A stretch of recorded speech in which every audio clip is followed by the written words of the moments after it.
Hi, this is my second video. Welcome. If you haven't already seen my first or you chose to skip it, that's fine. I encourage you to go check it out if you haven't. I'm going to keep this intro short and sweet. Today we're going to be going over an arpeggio and chords. We're going to be looking at the different names of the notes in a scale, like the root, the third, the fifth, the octave, and whether it's perfect, minor, major. Not too much into the theory of it, but basically covering what different forms look like.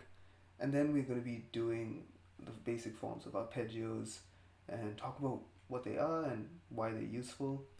Um, my next video will be covering basic theory. So if you're not interested in classical so much, I suggest you just move on and don't watch it. But if you are interested in getting into classical piano, then I suggest you just look at that if you're still a beginner. It might be a little helpful just being able to identify those things. As well as for people who are just starting out, it may help you understand sheet music and get into the songs that you want to play.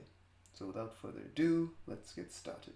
Okay, so for the sake of simplicity, we're just going to stick with the scale C for now because it's the easiest one to understand. It has no sharps, flats, and you may not know what that is, but it's simple, so we're going to stick with that unless I say otherwise in case for the sake of an example, but here we go.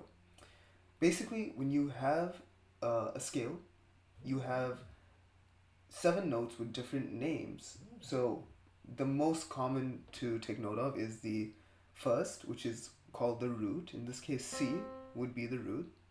Then we have the second, the third, the fourth, fifth, sixth, and seventh. When you get into more advanced theory, they start to get their own names, like the leading note would be the seventh, the perfect fifth would be the fifth, so on and so forth. But for now, all you need to know is to be able to recognize them by number. So when you are constructing a chord, the easiest one to do, which is spaced out by threes, basically, which is an easy way to think of it, is the major triad. Now, you don't need to get caught up with names and stuff, but basically what a major triad is the root, or C, the third, E, and then the fifth, G. The way you can count them out is if you're having trouble knowing how they're spaced, it's just C is the first, so you go 1, 2, 3, from C, that's E. And then G is obviously the fifth, so the same thing, C, D, E, F, G. That's the fifth note. Later on, you will learn chord progressions, so basically, when you go, you can actually do uh, something like a scale for triads, but not quite. The next transition of C major triad would be E, G, C, with the C above instead of middle C. And then if you follow that pattern, you put E the octave above, then it would be G, C, E. And then if you put G on top, it's C, G, C, E, G. So it follows this pattern and it goes up and up and up. This is a form of practice, a form of basic practice. And eventually you want to be able to do both hands up and down, just like you would with scales, as you saw in the first video. Well, maybe not. So it's very simple. This video is going to be quite short because these are not too hard to understand. I do encourage you to go back and take another listen and try it out multiple times until you can get it fluid if you have troubles with it. But I'm going to quickly move on to the next thing. So, arpeggios. What is an arpeggio? Alright, so an arpeggio is very similar to a triad, but instead of playing it as a solid chord, you're going to play the notes broken up. So instead of going C, E, G as one chord, you're going to go C, E, G, C. And that's an arpeggio. It's very simple. And a full arpeggio looks like this. You go C, E, G, C, but then you go back down where it goes C, E, G, C, G, E, C. Eventually, you want to get this fluid, you want to get this fast, and you want to be able to play it up and down with both hands. That's basically how you play it well. It's basically you've mastered it at that point. You can then increase the amount of octaves that you do. But now let's go over basic fingering because even though these are similar, so for a triad, you're going to want to use in your right hand your thumb, your middle finger, and your pinky, also known as your first finger, your third, and the fifth. In your left hand, you want to do the opposite. You want to use your fifth for your C, your third for your E, and your first for your G. And as you go on, you basically keep this form.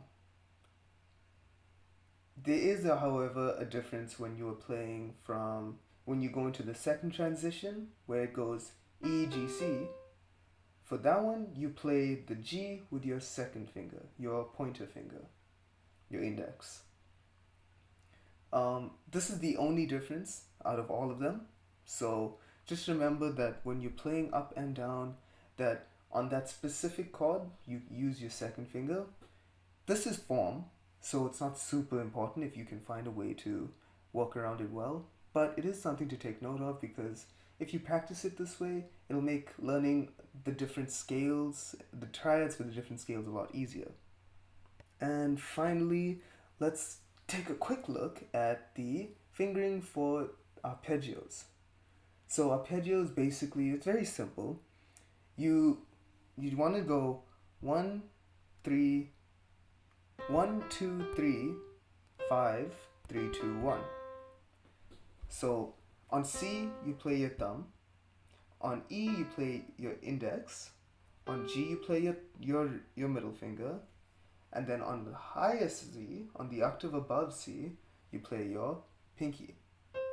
And so you just keep this exact form, up and down. This changes when you learn to play 2 octaves where you have to transition from CGE, and then play a C 2 octaves above, but that's for more advanced techniques and we won't really be covering that. In the left hand, it looks a little bit different. You're going to play C with your pinky, E with your middle finger, and then G with your index, and then C with your thumb above. It's different because of the way your hand is shaped, and the orientation of your fingers in a different position. If you do find it comfortable to use maybe your ring finger for E in your left, then by all means go ahead. But these are just basic forms that most people follow. So yeah, that wasn't a very long video, and I may have rambled a bit, but and it may be dense, so I'm sorry. So please take your time and go back, pause wherever you need it if you do need it. And I hope you found it instructional. I hope you found it helpful. Leave a like if you want, subscribe if you like. Let me know if I should do more. This is for my project, so feedback is always great.